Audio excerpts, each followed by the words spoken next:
Om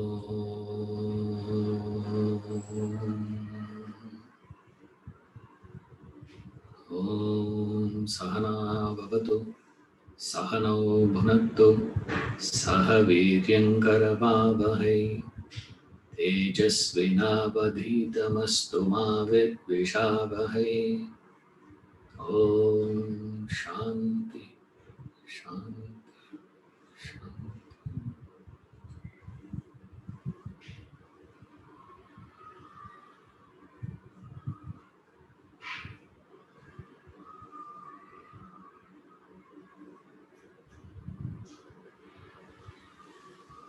Hari Om.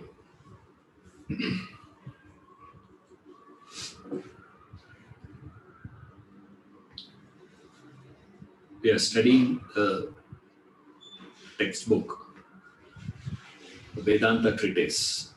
This is for the benefit of those who are new to the class. Almost halfway through the text. Don't get scared. You can, fortunately, all this previous classes, they're available in the YouTube. It's there. Vedanta Way. That's the channel name. So you can go there and you will get the old class recordings. You can catch up. Better way of catching up is catch hold of the book and you read it on your own. That's much better way of catching up. Right. Now coming to that chapter that we are doing right now. Unfortunately, we are in a very interesting chapter, a very critical chapter. The essence of entire spiritual effort. The 4 yogas, chapter 12. We're just in the beginning of the chapter. The 4 yogas. Yoga in Sanskrit means to join. Implication is there is a separation. And the implication of the separation is what? Yoga means to join. Joining means there has to be a separation. Only then joining is needed. Now, when will you be needing to join from what you have been separated? Is only when you feel the pangs of separation. So the entire spiritual path or religion, whatever you use, doesn't matter. It's the same thing. Means to get back, to get yourself back on track, to get back to your original nature, from which you are separated as it were, to get back the lost organic identity of yours. Right now, the identity that you are carrying to yourself is inorganic. It's artificial, manufactured. Let's say when someone asks, who are you? I say, Ishwaran. No, I am not Ishwaran. The name Ishwaran was given to me on the 11th day after my birth. Now, for the 10 days, what was me? There's no Ishwaran. Now, 5 minutes before I came out of the womb, did I not exist? When then I was existing. Only the difference is what? Inside and outside. That's all it is. Oh, Ishwaran is not my identity. But today, I have superimposed that identity, artificially impressed it on myself. Now, what is my real identity? I have lost that, or in a way I am separated from that. So anything that you can be recommended to do, any effort of yours, whatever you do to get that lost identity of yours is called yoga in Sanskrit, religion in English. Now, religion is derived from two Latin terms, re-ligare, again meaning the same thing, to join back. That's called religion. So yoga and religion is the same thing, only different languages, but the meaning is same. Now I have to join back. When will I be interested to join back? Only when I feel the pain in my separation. If I am happy with the separation, why will I put an effort to get back? I'm happy, stay away from me. I'm so happy that you are not my neighbor. A neighbor who is constantly making noise, kada, kada, kada, kada, kada, kada, constantly jumping and, pounding on top. One day they come and they say, I'm going out for vacation. For 2 months, we are not going to be here. Please take care. I say, Appa, I'll be so happy that you are not there. I'm not going to be waiting. When are you going to come back? That's not going to be happening. Only when I feel the pain of that separation, I would be interested to put in that effort to get back. So, practicing these things, doing the techniques, these recommended spiritual practices, the yogas, without having that idea of separation and the pain of separation, has no meaning. You see, you can be practicing karma yoga, you can be practicing bhakti yoga, you can be practicing jnana yoga, you can be practicing hatha yoga, doesn't make any difference. You can do all that. You can read books, you can listen to lectures, you can go to temples and do rituals. You can perform various service activities in the world. Or you can be practicing very many yogic postures, activating the chakra, this, that, and all that you can do. When you are doing all those things without the idea of separation and followed by the idea of separation, the pain of separation, and because of that pain, wanting to get back. If that is not there, then whatever you are doing has no meaning. So that's the first thing we need to understand when you come to spiritual. When you say, I'm going to do something spiritual, I'm going to study Vedanta, what is the purpose of it? It becomes relevant. Vedanta is relevant only to whom? It is relevant only to the person who says he feels that identity crisis and he understands, I need to get my identity back.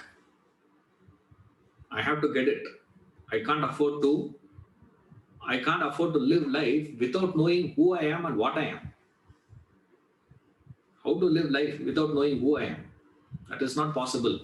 Therefore, I put in that effort. But only problem is what I have to do to get back. I don't know. I have lost it, but I don't know the way to get it, regain.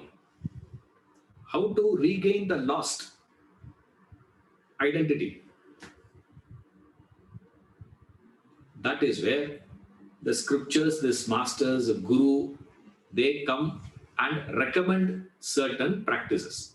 Do this. Through this, you can.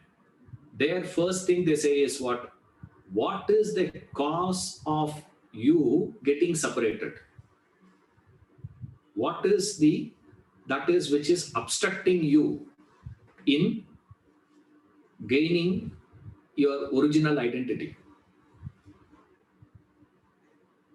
Getting the vision. What is obstructing the vision? That's where they say, what is obstructing the vision is the presence of desires.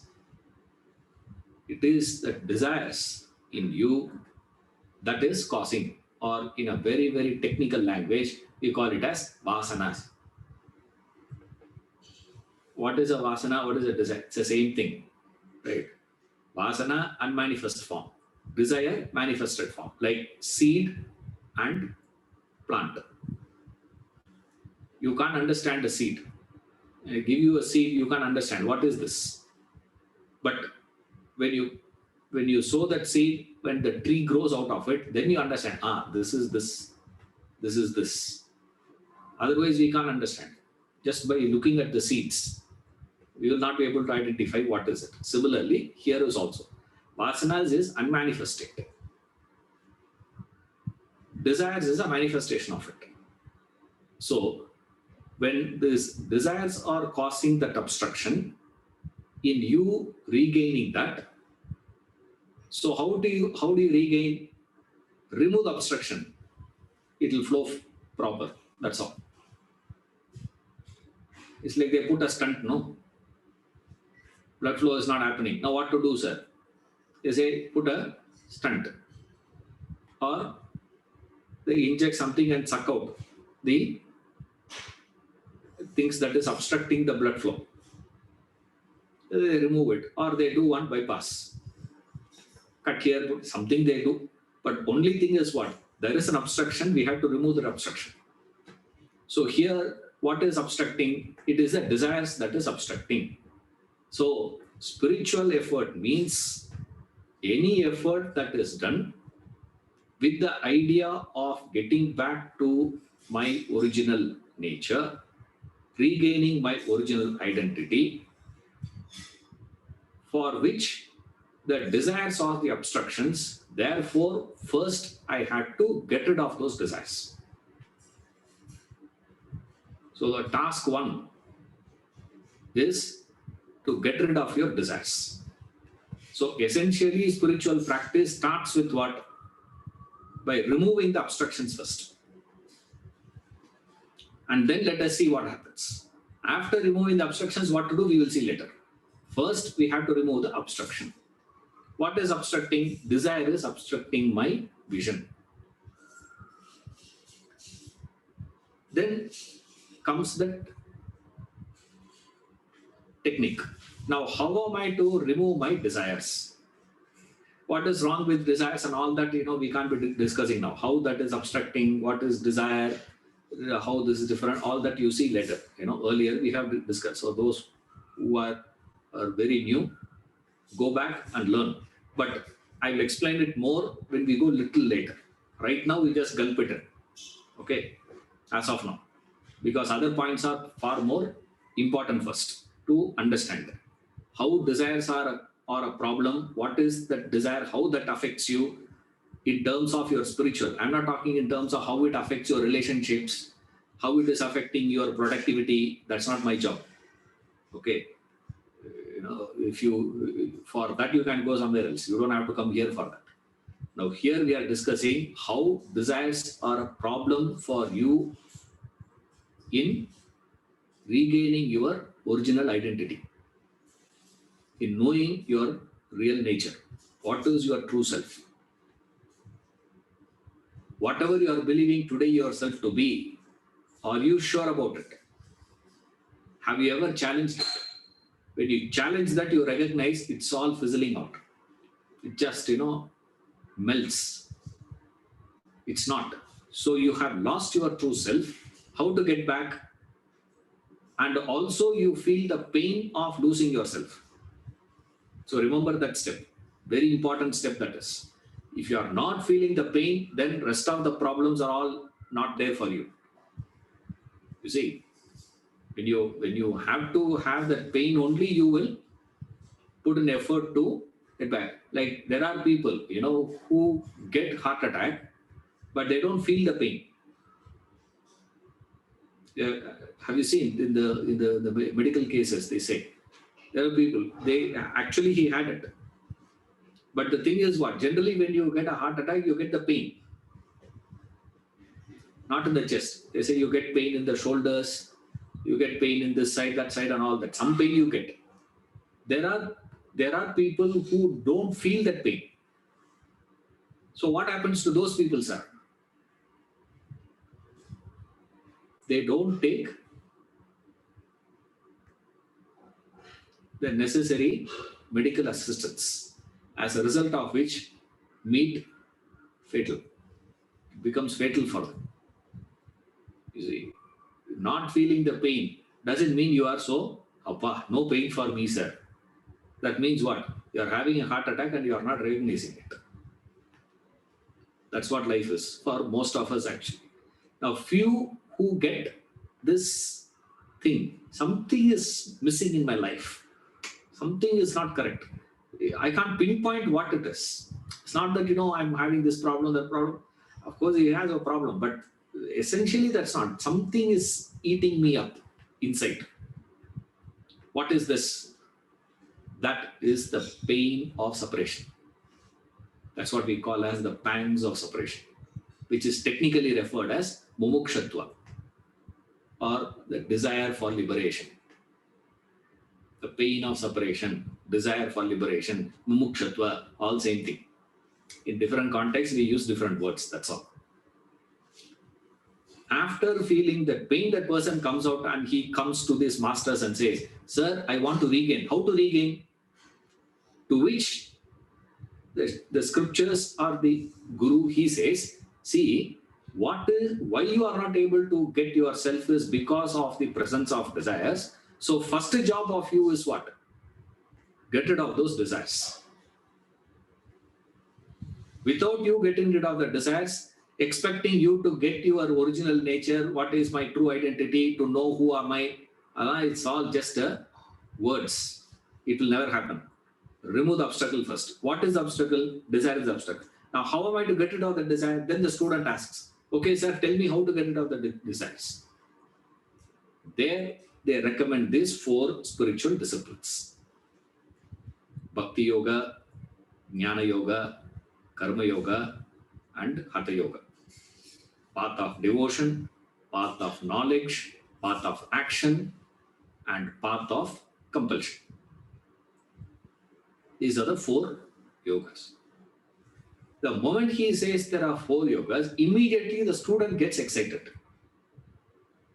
Remember, he is feeling the pain. Okay, when a person is in pain, he will say what? Sir, 1 tablet you give me. I take the tablet, in 2 minutes the pain should disappear. That's all. Now, don't give me a tablet which I take today. Day after tomorrow, my pain will disappear. I'm having migraine now. Example, I'm not having. Just example I'm saying. Right? Some of you may think. Just an example. When I'm suffering from that pain, I will be so anxious to get out of that pain. You see, he will not be having time. So he is so anxious, the student. So when the teacher says, desire is the causing this problem and all those things, this is the problem. So I'm having 4 tablets with me. Immediately the student will ask what? Sir, give me the most powerful one. Of the 4, which is the best? Is Bhakti Yoga better? Give me that. Karma Yoga better? Give me that. Jnana Yoga better? Give me that. Hatha Yoga better? Give me that. You see, give me that one. That's the best. Is the best. Give me the best one. The teacher says, have patience, my dear. Have patience. There is no practice more powerful than the other. All 4 are equally same. No difference. Then what is the difference? The efficacy of this is not dependent on the practice. Depends on who. You see, depends on who it is. It has nothing to do with all that. It's that practitioner. It is not that particular technique that is very powerful than the other. That old, this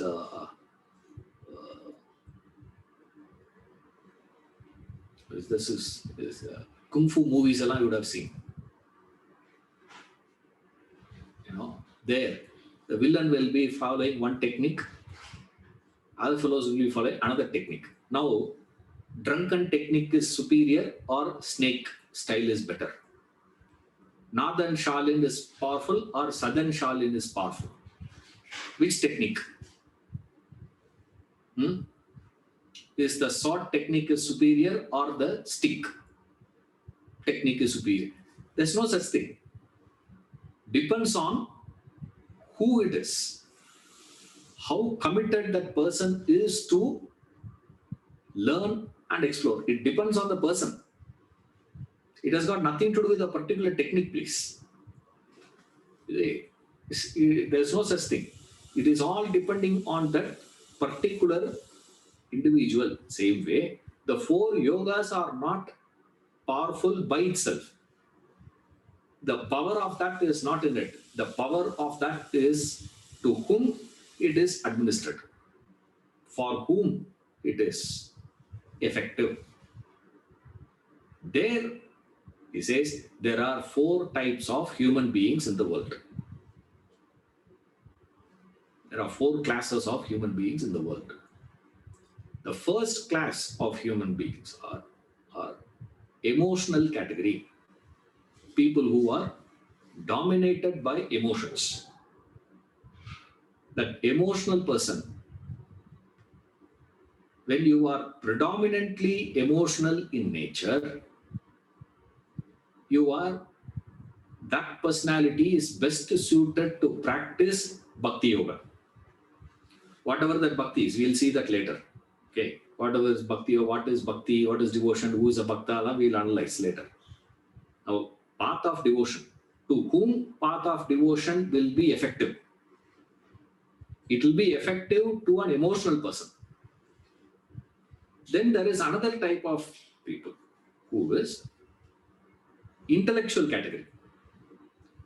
Predominantly intellectual. Right? Thinking oriented. Everything will be done based on logic and reason. Whole life is only logic and reason for them. That's an intellectual category. Thinking class.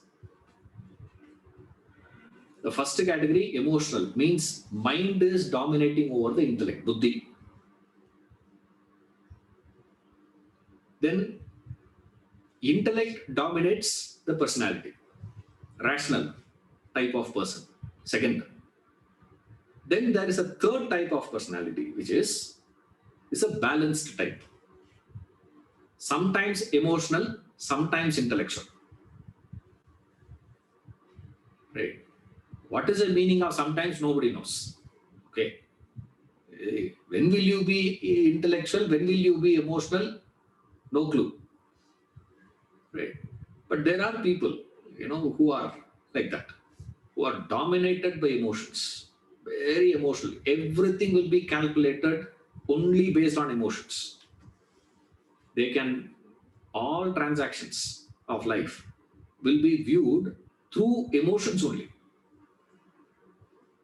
For them, feeling is more important. Everything is secondary. Like, you go to a house, guest. Before going itself, you tell your wife, okay, when you go to their house, they will ask, coffee or tea? You better say tea, don't say coffee. Why? Terrible coffee in that house. They don't know how to make coffee. That lady doesn't know how to make coffee. Don't tell her to make coffee, please. Tea. Safe is to have tea. What is he? For him, what is important is what? Tongue. Tongue is the most important one for this fellow. Then another group of, that is one category. Another category is that emotional type. Emotional type is a physical type. Emotional type is They'll say, see, it's so much of love they give, no? Hmm? How much love they have. Hmm? As soon as I went there, I knew they were not having coffee powder in the house. That lady sent the child to the neighbor, asked for the coffee powder, borrowed coffee powder from the neighbor, which is forgotten these days. I have not seen anyone doing now like that. Earlier, it was very common. Now, neighbor, we don't even know who's a neighbor. You know, that is our condition today. But there used to be a time where, we would go to the neighbor's house and ask, extra, onion is there. They kill you. Don't go and ask. Today, they say 2 onions you have, I've finished. You go and get that. And then they prepared that coffee and gave me so much of love. See, they give. Intellectual type is, did you see the way they asked?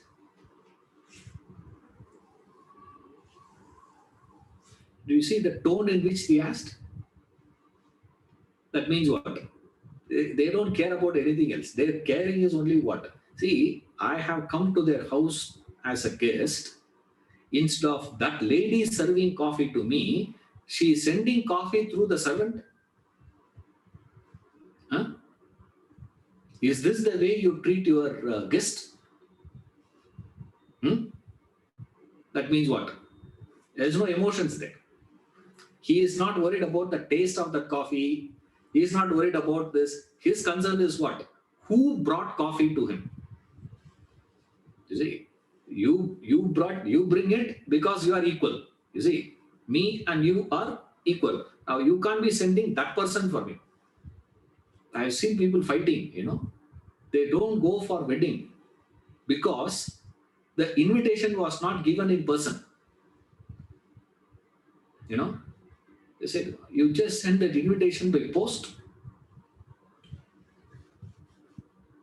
Like I remember one of our students only asked him, we went to the house. Suddenly, there is a new lady is walking around the house, new girl, I said, Yaar is it? He said, who is that?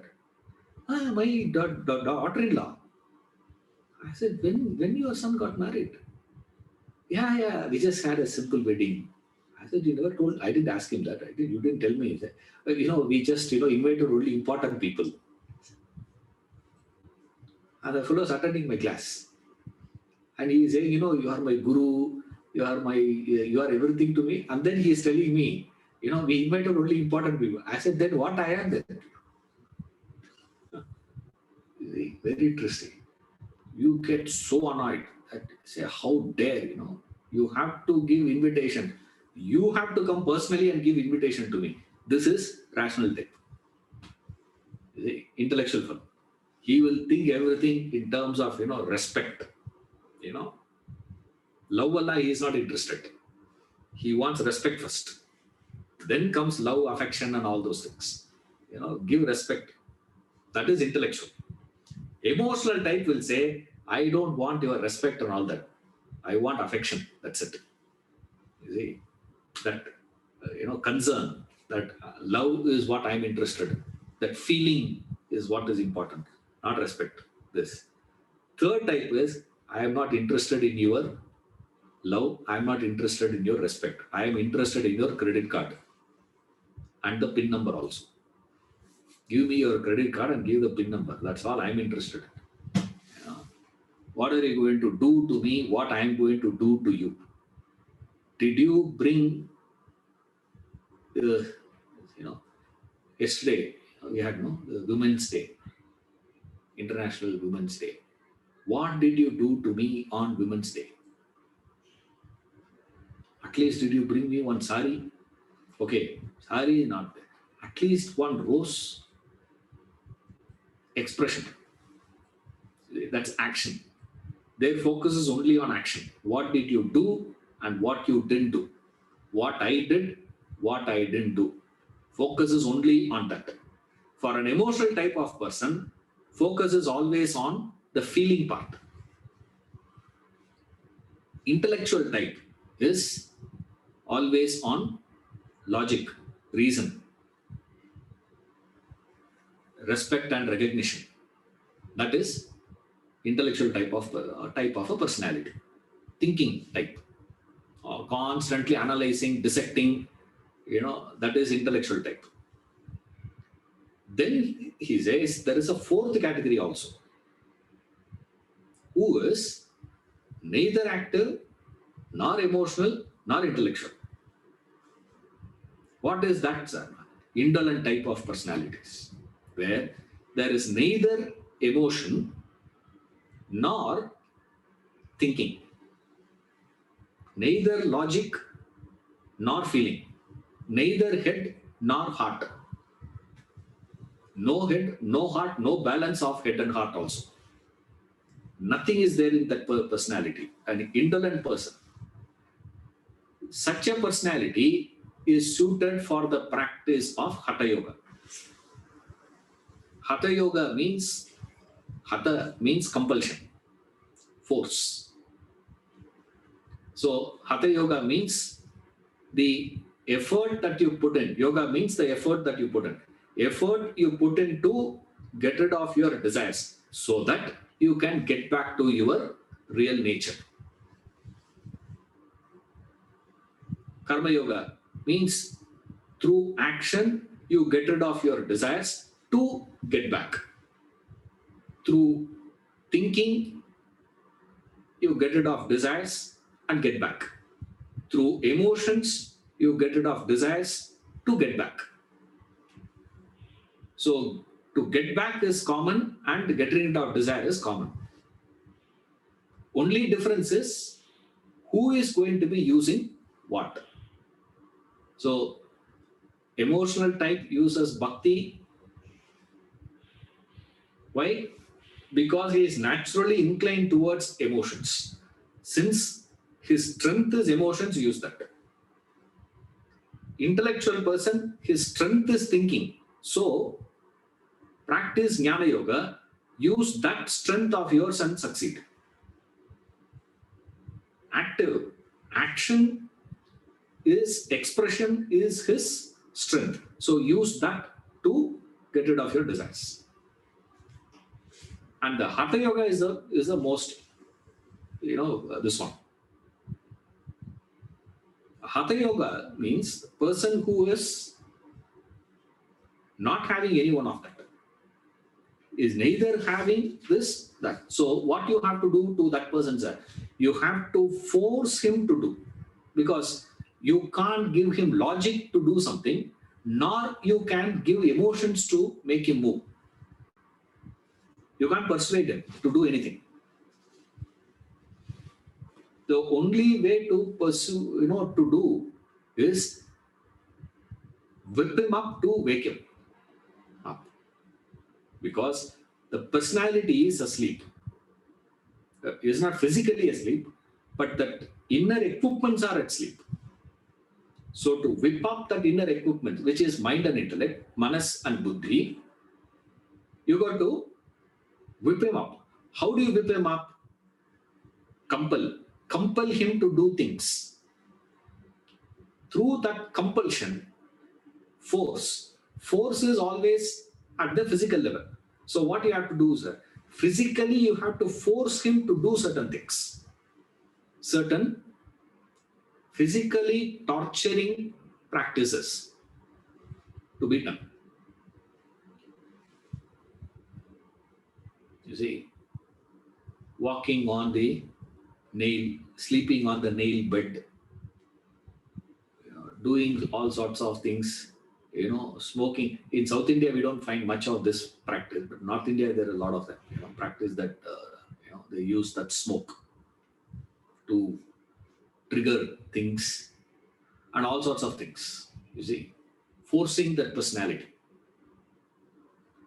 What will happen when you force that physically, the person, this torturous practices, the physical exercises. That's all the practice means. It's all physical exercises only. That's all it is. Which is what today we popularly know as yoga. You see, but don't misunderstand. The yoga through which the way we are practicing today is done only as a physical exercise. Nothing wrong in that, right? But only problem is attributing certain mystical experiences, mystical things to that exercises. You see, it's a physical exercise. Doing asanas or pranayama is a physical exercise. Remember, that is not going to make you spiritual, because desires to work on that personality should be awake. Now, indolent person is one who is personality asleep. So first thing you have to do is what? You have to wake him up. This waking up itself is not to be treated as spiritual awakening. This is where people made a mistake. It's like you have to pass NEET exam for you to join a medical college. Correct? Just because you have passed NEET exam doesn't mean you become a doctor. By itself it doesn't. But without passing the NEET exam, can you? Not possible. But passing that is not going to qualify. That is what Hatha Yoga does. Hatha Yoga wakes that personality up. Then he would be falling into the category of one of that. Either he will be emotional, or he will be intellectual, or he will be active. Depending upon that, he would be recommended that path. Right? Don't get annoyed with me. Don't get angry with me, please. There are people who say, you don't believe in that maybe. I say it has got nothing to do with whether I believe or I don't believe. Right? Through this, desires cannot be knocked off. That is not possible through the practice of this. Then why they have given this practices, sir?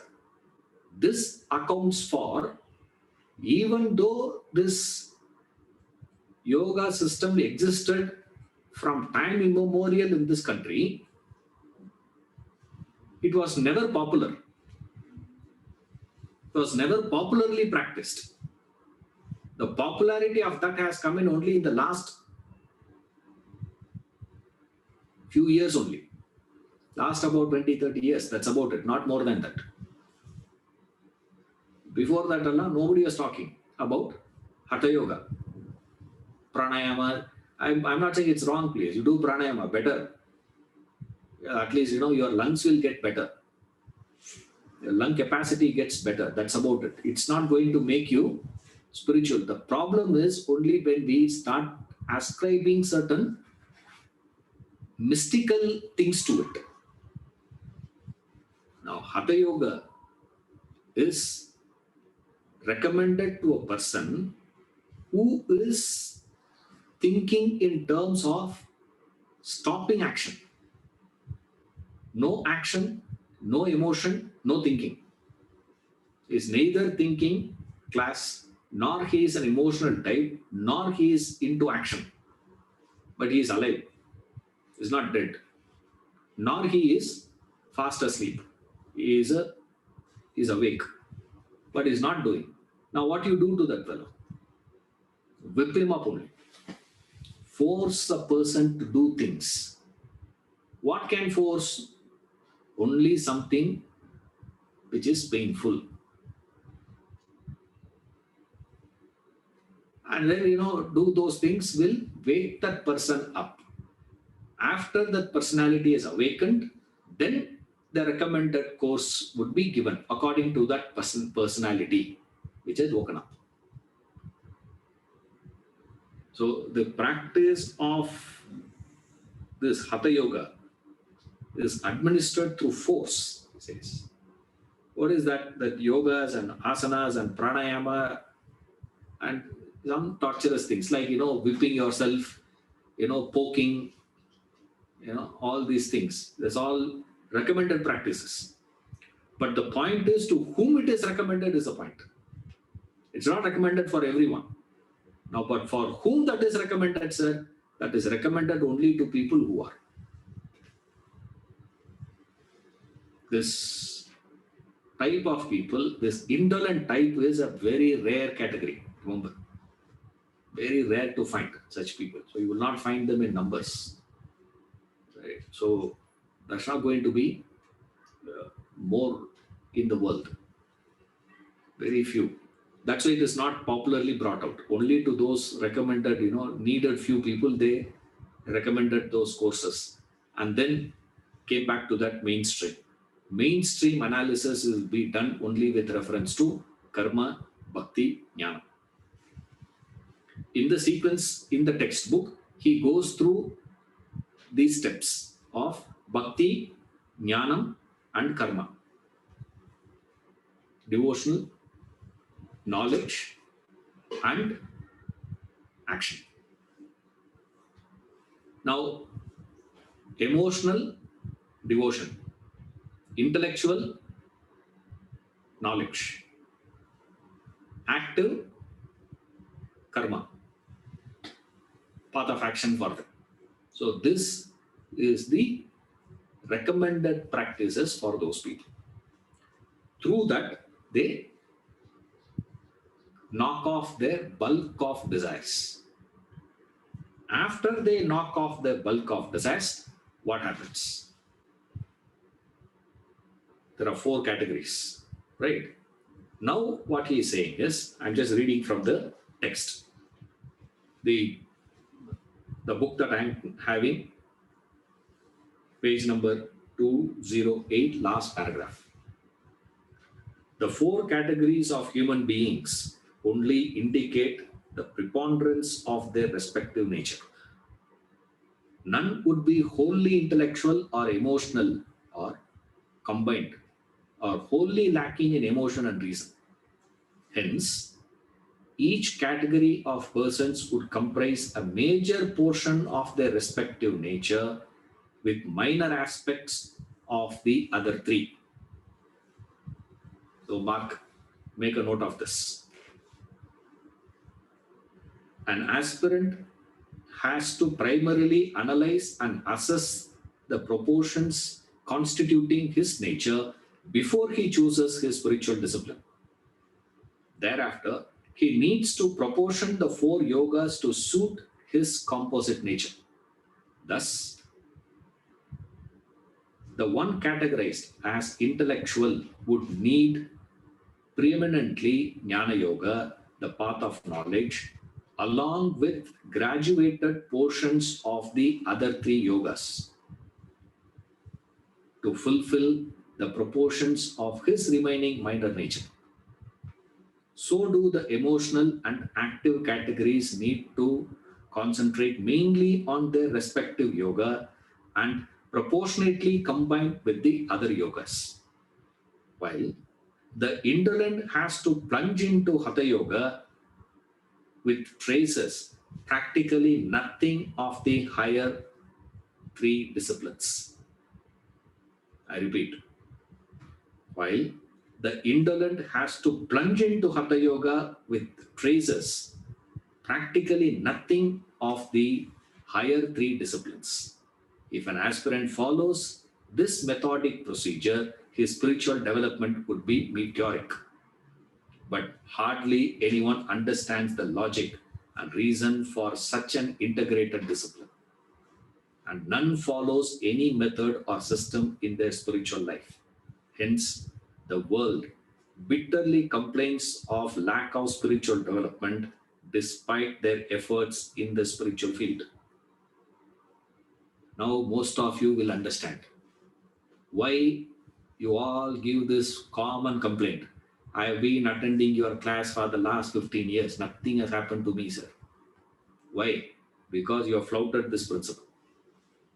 I have been going to temple, I have visited this one, I have done this rituals, I have done all that spiritual practices. Nothing is happening, sir. No spiritual growth. No way near any spiritual things. After a period of time, what happens? You feel that you have been sincerely practicing it for a long period of time, but it is not producing the result. Therefore, you feel what? Something wrong with the field. So what you do? Leave that and go to somebody else. Go to some other place. Again, what happens? The same situation repeats. Same thing goes on. Why? Because nobody understands the logic of spiritual discipline. What's the logic of spiritual discipline, sir? This is the logic. There are 4 types of personalities.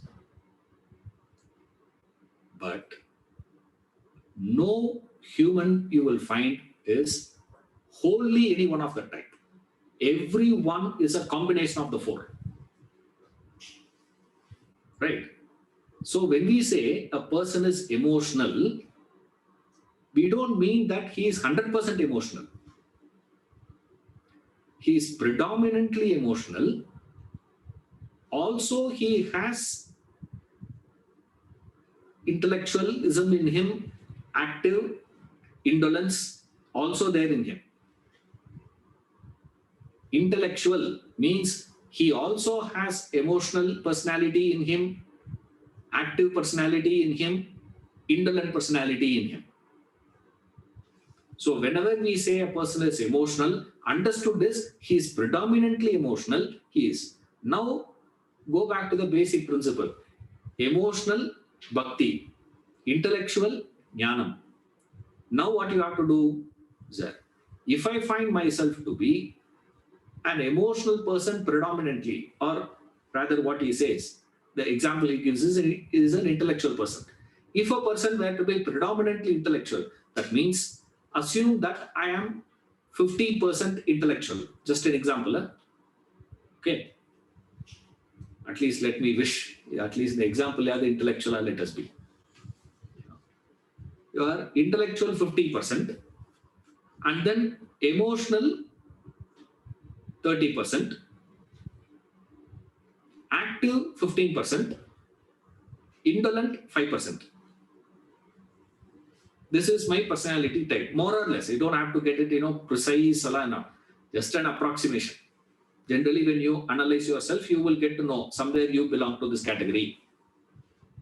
There, how I have to proportion the spiritual disciplines, I have to spend 50% of my time and energy on intellectual, 30% I have to practice bhakti, 15% I have to practice karma yoga, and 5% I have to practice hatha yoga.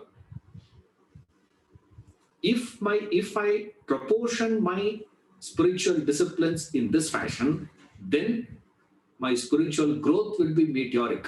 What is spiritual growth? Reduction of desires. Reduction in terms of my involvement, entanglements in the spiritual, in the world. This is called a spiritual growth. So spiritual evolution means reduction of desires. Very peculiar here. The less is more here. Less desires means you are more evolved. More desires means you are less evolved. So your evolution is directly connected to the desires. So when you have to reduce your desires, there will be growth in you. Now today, a lot of people are having this complaint. There's a tremendous complaint people have. That's why they keep switching. After some time, they get bored with this and go to someone else. And then they get bored. When you ask them, sir, you will not find more sincere student than me. I have sincerely followed it. I have been with this person, for the last 25 years. I have followed. I've studied Vedanta. I have done this ritual. I have been to temples. All that 108 Divya Desams I had visited. Every spiritual place, every temple I have gone. All the shrines I have done, all the pujas I have done, all the rituals. Sir, every day I do this Trikala Sandhya Vandanam on fellow. Morning, noon and evening. I do religiously. But no traces, no sign of spiritual evolution in me. You wonder why. What is the problem, sir? Then we think something wrong with the technique. We think something wrong with the practice. Nothing wrong with the practice place. Nothing wrong with bhakti. Nothing wrong with jnana. Nothing wrong with that. Problem is you did not do your homework properly.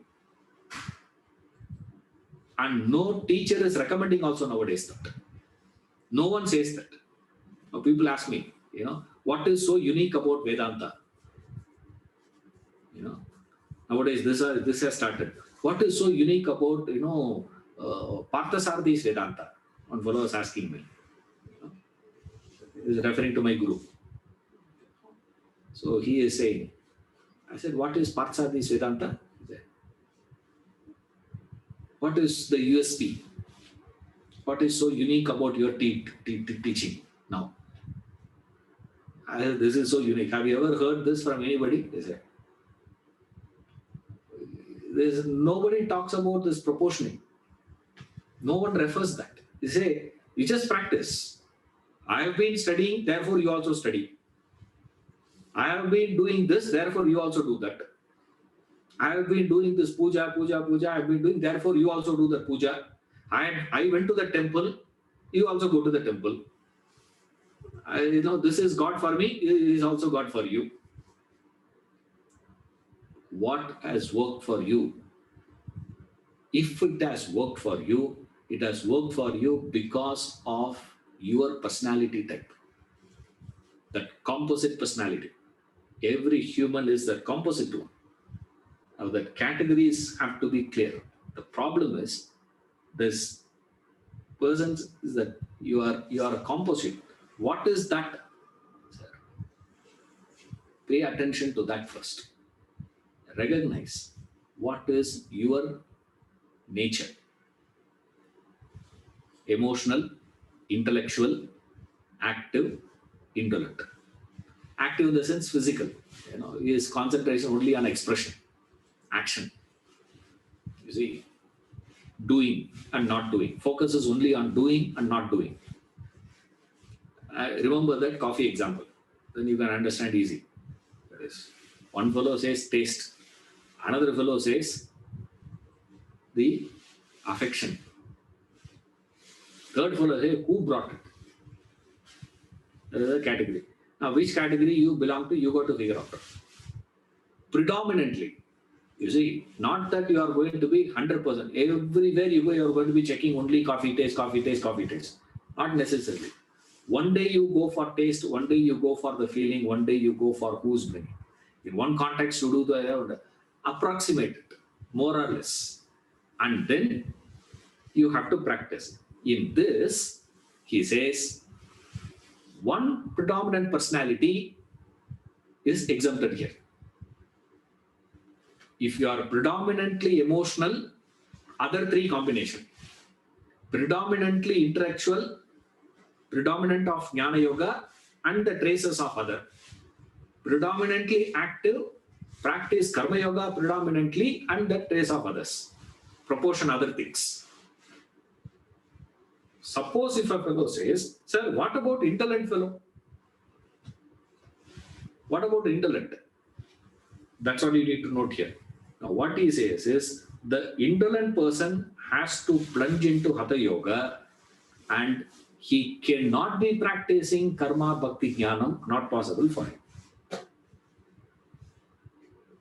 See, he cannot be. He can't say, predominantly I will do this yoga, pranayama and all those things and then I will proportion the other. That's not possible. That's what he says.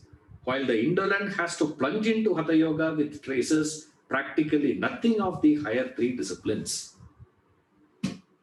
Practically nothing of the higher three disciplines. Higher three disciplines means what? Karma, bhakti, jnana. These three disciplines don't exist for this fellow. Why? You're all with me.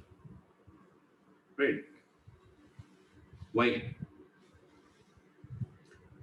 Intellectual person has to practice predominantly jnana yoga, and for the rest of the thing he has to proportion accordingly. What?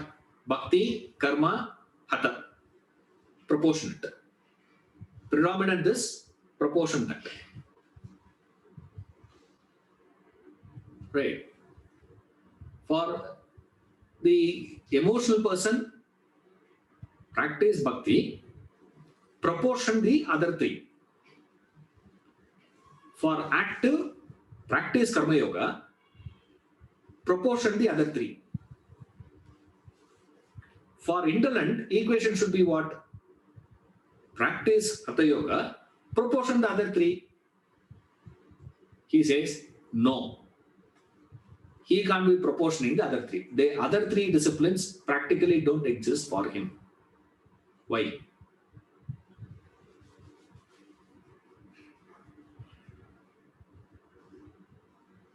That's where you have to go back to the definition of indolent.